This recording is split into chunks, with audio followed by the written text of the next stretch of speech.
Alors imaginez la situation. Un dirigeant qui construit des routes, mais qui en même temps bafoue les libertés. Faut-il l'applaudir ou le condamner? C'est ce dilemme, ce vrai casse-tête qu'on va décortiquer ensemble aujourd'hui.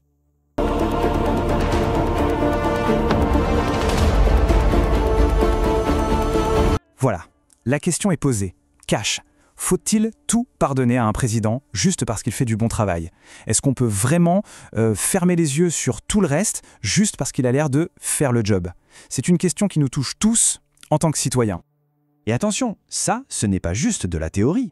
Non, non. Si on regarde du côté du Sahel, au Mali, au Niger, au Burkina Faso, c'est une défense qu'on entend très souvent. Les réalisations deviennent une sorte de bouclier, vous voyez? Un bouclier contre n'importe quelle critique.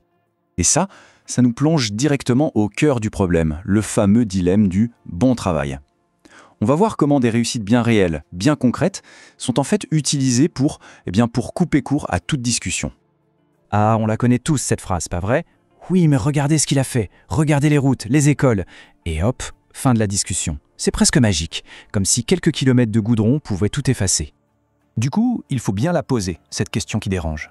Est-ce qu'un bon bilan politique peut vraiment servir de gomme magique pour effacer des dérives autoritaires, pour effacer des abus de pouvoir? Est-ce qu'être efficace, ça donne une sorte de passe-droit, une immunité? En fait, si on y réfléchit, la logique derrière cet argument est, disons, bancale. Et pour bien comprendre pourquoi, on va utiliser une analogie toute simple. Une petite scène de tribunal, ça va être très parlant. Allez, on se met en situation. Imaginez, on est dans une salle d'audience, d'accord? Un tribunal, un juge, le décor est planté. Et là, au box des accusés, il y a un homme. Il a commis une faute très grave contre quelqu'un. Les faits sont là, ils sont clairs, les preuves sont accablantes.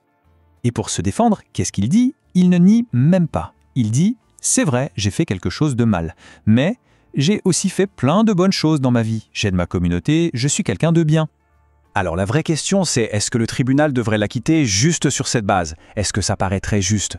Bien sûr que non, on sent bien que ça ne tient pas la route. Le bien ne vient pas effacer le mal, ce n'est pas comme ça que la justice fonctionne.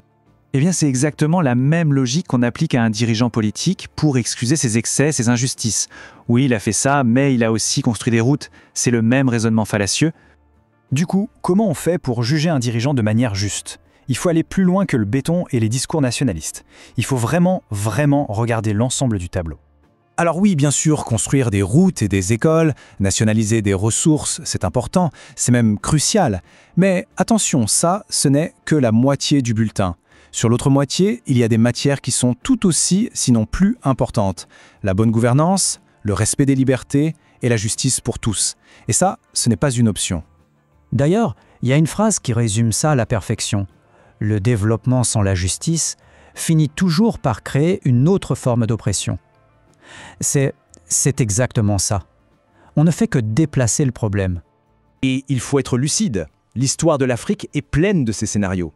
Des hommes forts qui arrivent avec de grandes promesses de liberté et qui, petit à petit, au nom de leur bilan, deviennent exactement les dictateurs qu'ils disaient vouloir remplacer. C'est une leçon de l'histoire qu'il ne faut surtout pas oublier. Tout ça, ça nous amène à une question essentielle. Quel est le rôle du citoyen dans tout ça? Sa vraie responsabilité, ce n'est pas seulement d'applaudir, c'est avant tout de surveiller, de rester vigilant. Et c'est ça la vraie maturité politique, non?